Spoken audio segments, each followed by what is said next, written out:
how mommy's boys can ruin a relationship. Let us look at emotional blockage.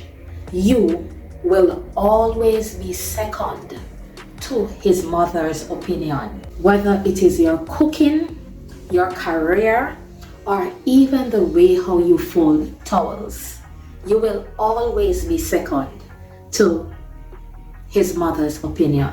There will also be lack of boundaries. Now think about it.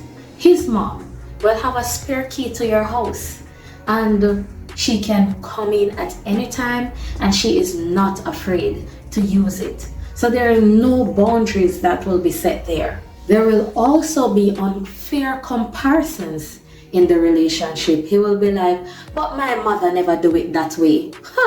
You need to say, sir, are you dating your mother or you're in a relationship with me? He is not going to identify the difference.